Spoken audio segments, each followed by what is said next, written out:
우리 삶을 움직이는 뉴스, 중심 잡힌 시선으로 전하겠습니다.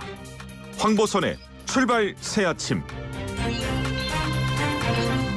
오전 8시 33분입니다. 황보선의 출발 새아침 4부로 갑니다. 자, 출소 후에 전자발찌를 찬 성범죄자들 충격적인 재범 사건 잇따르고 있습니다. 전자발찌 관리 소홀 문제, 그리고 또 이 성범죄자 그 정보 주거지를 온라인으로 확인할 수 있는 그 서비스가 있습니다. 그 성범죄 알림 2라는 게 있는데 이것도 사실 잘 되지 않고 있다고 합니다. 자, 오늘 사건 그건 이렇습니다. 코너에서 함께 따져볼 문제인데요. 두 분과 함께 하겠습니다. 박선배 변호사님 안녕하십니까? 안녕하십니까? 예, 반갑습니다. 그리고 승재현 한국형사정책연구원 연구위원님 오늘은 전화로 연결합니다. 안녕하십니까?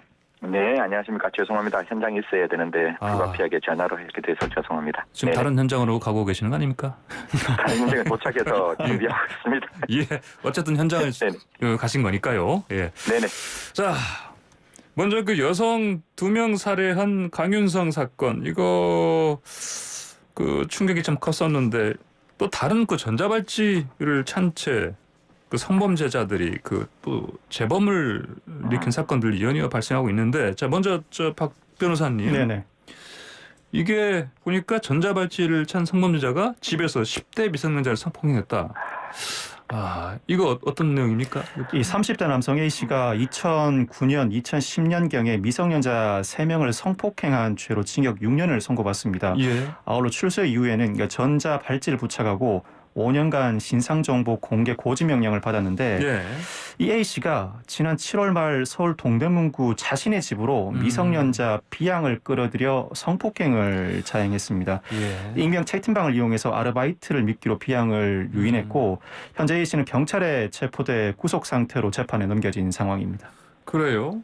자, 그런데 이 성범죄자 알림 2 서비스 있잖아요. 네네. 근데 이 남성이 실제 거주하는 주소가 엉뚱한 주소로 나와 있었다. 이게 무슨 얘기입니까? 이 사건 피해자인 B양은 물론 이웃 주민들도 이 성범죄가 자행된 그 장소가 A씨의 집이란 사실을 알 수가 없었습니다. 이 알림이에 예. 거주지가 서울 중랑구 주소로 등록이 돼 있었기 때문입니다. 이 A씨가 허위 주소를 실제 거주지로 등록할 수 있었던 데는 신상정보 공개 업무가 법무부, 경찰, 여성가족부로 나뉘어서 진행되기 때문입니다. 예. 이 성폭력범죄처벌법에 따르면 이 신상공개 대상자는 관할 경찰에 신상정보를 제출하고 경찰이 그 정보를 확인한 다음 법무부에 넘깁니다. 네. 그럼 법무부가 그 정보를 등록한 다음 여가부가 그 정보를 알림 2에 공개하는 방식입니다. 예. A씨가 지난 6월에 경찰에 자신의 거주지로 중랑구 주소를 적어냅니다. 이 법무부를 거쳐서 최종적으로 여가부에서 이 주소지로 신상 정보가 공개가 된 것인데 예. 경찰이 실거주 여부를 확인하기 위해서 A씨가 신고한 주소지를 한 차례 찾아갑니다.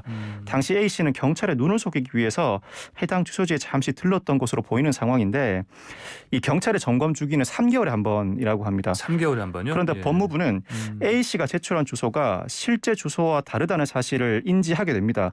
이 전자발찌는 발목에 차는 전자발찌 외에도 예. 집안에 설치하는 재택 감독 장치가 따로 있습니다. 이 예. 보호관찰소가 재택 감독 장치를 설치하러 실제 거주지에 들렀다가 실제 A씨의 거주지는 서울 동대문구라는 사실을 인지하게 되는데 예. 그 이후에 법무부는 총 3차례에 걸쳐서 내부 시스템을 통해 경찰에 확인 요청을 했다고 주장하고 있고 그래요. 반면에 경찰은 어떤 방식으로도 요청이 온 사실이 없다고 반박하고 있습니다. 그래요?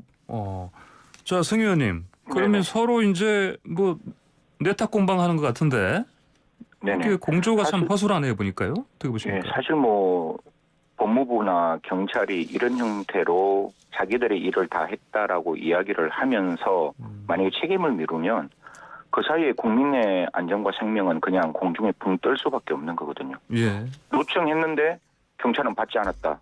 그런데 이 위험한 사람은 이미 사회 내에서 미성년자를 또 한 번 자기 집에서 성폭행을 했다면 네. 그 성폭행을 당한 그 어머니의 마음, 아버님의 마음은 얼마나 참담하겠어요. 사실 예. 제대로만 됐으면 이런 일이 없었을 건데 이런 일이 발생했다는 점에 대해서 굉장히 국민들은 실망할 수밖에 없는 것이고 결국 제가 생각하는 거는 공조 시스템이 지금 안 되고 있다라고 하면 그냥 제가 갖고 있는 그냥 아이디어 차원인데 예. 모든 국가기관에서는 파견 가는 거거든요. 검찰도 각 기관에 파견 가고 경찰도 각 기관에 파견 가면 예, 예. 우리나라 전자감독 장치하는 곳은 두 군데밖에 없어요. 하나는 서울에 있는 휘경동이고 하나는 대전인데 예. 여기에 경찰관들이 파견을 가면 되지 않을까라는 생각을 저는 아이디어 차원에서 제안하는 겁니다. 적어도 예.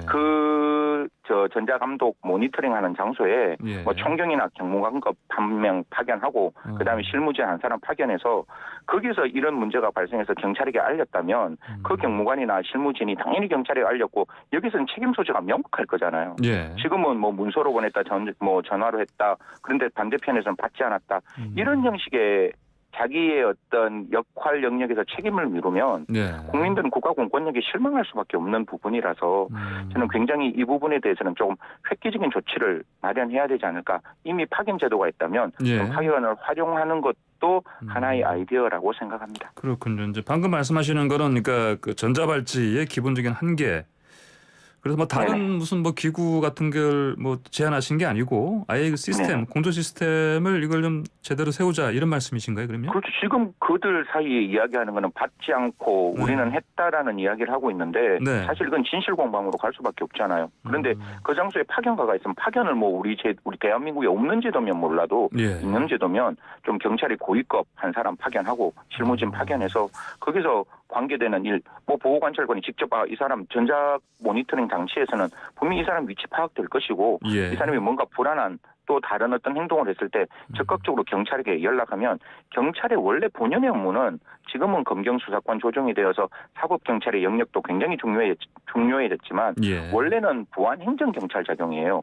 국민의 범죄를 예방하는 거거든요. 네. 그러면 예방하는 그 본연의 업무에서 당연히 지구대도 있고 파출소도 있고 경찰서도 있으니 전국 조직망이 있잖아요. 네. 그러면 이 사람이 비정상적인 행동을 한다면 근처에 있는 지구대 가서 좀 확인해봐라 라고 이야기를 하면 뭐 저는 문제 없을 것 같으니까요.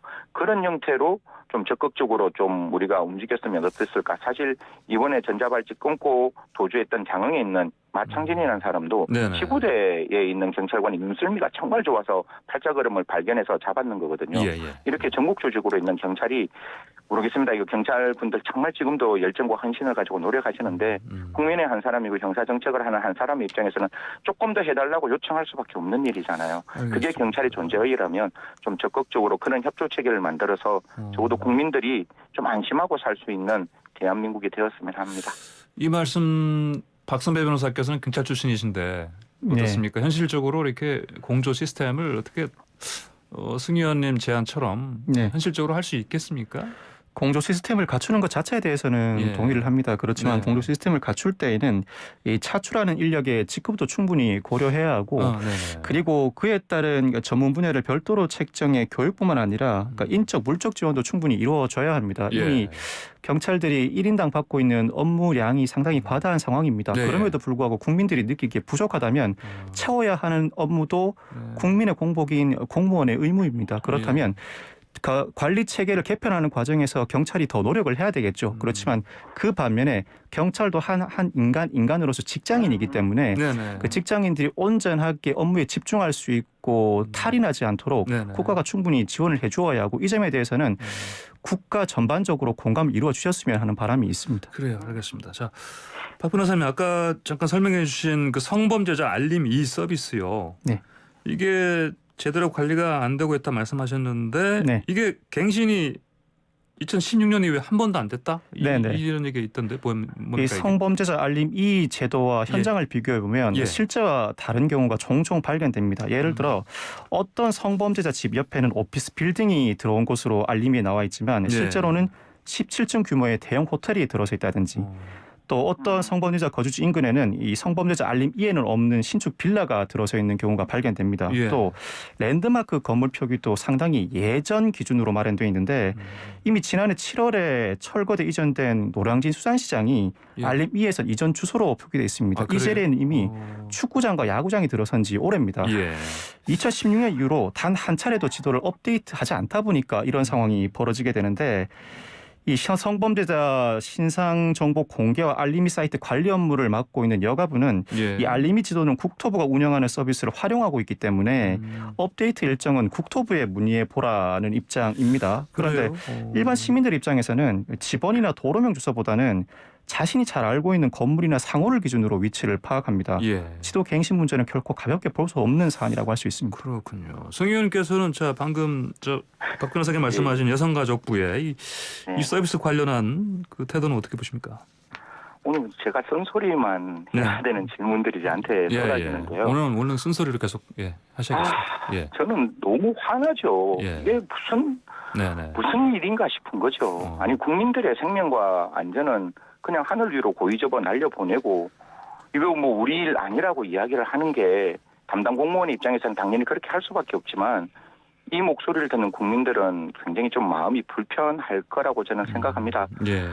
사실 그래서 대한민국엔 국무회의라는 게 존재를 합니다. 그래서 일정 장관들이 가서 각 부처 장관들하고 같이 이야기를 하는 기회가 있고 예. 또 여기에 대통령께서도 말씀을 주시면 그 말씀을 잘 받들어서 또 세상에 안전한 어떤 조치를 하는 그런 회의체가 만들어져 있어요. 예. 그러면 조금이라도 정성스럽게 들여다봤다면 이야기할 수 있는 거잖아요. 예. 우리가 지금 이런 사이트 봤는데 이 사이트에 지금 랜드마크가 달라져 있다. 그런데 지금 국토부에서 이런 부분이 조금 보완이 안 되어 있는 듯하니 장관께서 이 부분에 좀 신경을 좀 이렇게 써주면 여러 가지로 좋겠다라는 그 협업을 할 수 있는 기회가 있음에도 불구하고 지금 와서 국토부가 업데이트 안 했기 때문에 우리는 그걸 모른다. 그래서 주변에 사실 성범죄 알림이 일하는 게 저는 너무 마음에 안 드는 게 국민이 그분 그 성범죄자 알림이 이에 나오신 영역에서 피하는 거거든요. 예. 왜 국민이 피해야 되는지도 모르겠지만 적어도